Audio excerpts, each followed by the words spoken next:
Sulitnya medan dan cuaca panas membuat petugas kesulitan memadamkan api. Kebakaran juga meluas hingga masuk ke wilayah Kabupaten Magetan. Untuk itu, penanggulangan kebakaran akan diupayakan menggunakan heli dengan sistem waterbombing. Sampai saat ini api masih menyala, belum bisa dipadamkan karena sulitnya kontur daerah yang berbukit-bukit dan rapatnya vegetasi yang ada di atas, sehingga memang tidak mudah.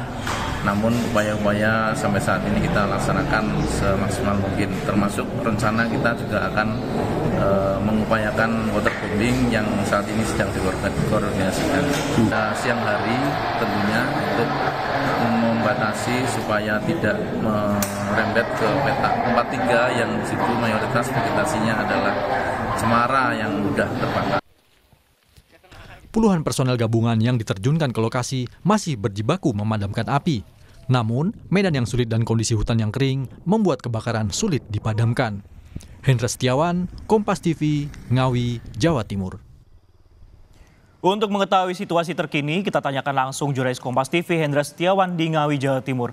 Selamat siang Hendra, bagaimana kondisi kebakaran area sekitar Gunung Lawu saat ini? Apakah semakin meluas dari 150 hektar tersebut dan apa kendalanya? Ya, selamat siang, saudara. Sampai siang ini, saya berada di posko utama penanganan kebakaran hutan Gunung Lawu di Ngawi, Jawa Timur. Memang hingga siang ini kobaran api masih membesar, masih meluas. Tadi sudah diberangkatkan sekitar 350 personil gabungan dari BPBD, dari TNI, Polri, dari Perhutani, dan juga dibantu oleh masyarakat sekitar untuk berupaya memadamkan api. Dan juga fokusnya selain karena memang sulit dikendalikan karena medan terjal, maka upaya yang dimaksimalkan adalah para petugas gabungan ini membuat ilaran atau sekat bakar agar mencegah api yang semakin meluas ini tidak lagi menjalar ke bawah atau ke zona hutan produksi. Karena jika menjalar ke hutan produksi ini juga mengancam hutan produksi didominasi oleh pinus misalnya, ini akan berdampak fatal karena makin sulit dipadamkan dan juga itu juga mengarah ke permukiman. Nah, upaya ini terus dilakukan, bahkan hingga siang ini tadi secara berangsur para relawan gabungan ini diberangkatkan silih berganti menuju disebar di 4 titik di zona kebakaran.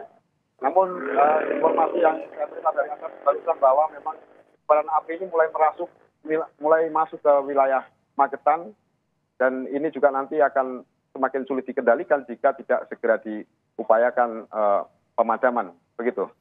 Baik, tentunya sejumlah langkah harus dilakukan mengingat juga energi dari para personel kemudian diterjunkan ada 350, bukan begitu? Ini juga sudah mulai kewalahan seperti itu. Nah, yang cukup menarik sebenarnya jadi pertanyaan kami seperti ini, Hendras. Apakah sebenarnya penyebab kebakaran ini sudah diketahui? Dan bagaimana untuk rencana pemadaman dengan waterbombing mengingat bahwa sekarang menggunakan ilaran dan sudah cukup kewalahan seperti itu untuk para personelnya? Ya, Perhutani tadi pagi sempat mengonfirmasi, memang belum bisa memastikan secara pasti apa penyebab kebakaran, namun dugaan awal adalah ini bekas atau percikan api yang sempat membakar wilayah Jogorogo sebelumnya, artinya yang sempat dipadamkan muncul lagi. Nah, itulah yang kemudian merembet hingga ke kawasan Jogorogo ini sehingga meluas hingga ratusan hektar.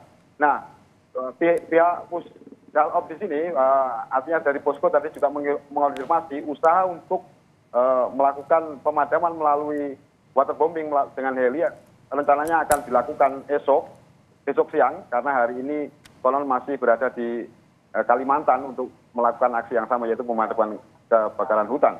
Nah, waterbombing ini kemudian yang diharapkan bisa memutus api, bisa memadamkan api sehingga bencana kebakaran hutan yang melanda Gunung Lawu di Ngawi dan Magetan, Jawa Timur ini segera bisa dipadamkan. Begitu. Harapannya juga rencana dari kedatangan waterbombing ini tidak telat seperti itu agar tidak meluas, karena informasi yang terakhir yang kami dapatkan ini sudah masuk ke Kabupaten Magetan. Terima kasih Hendra Setiawan melaporkan langsung dari posko utama kebakaran Gunung Lawu di Ngawi, Jawa Timur.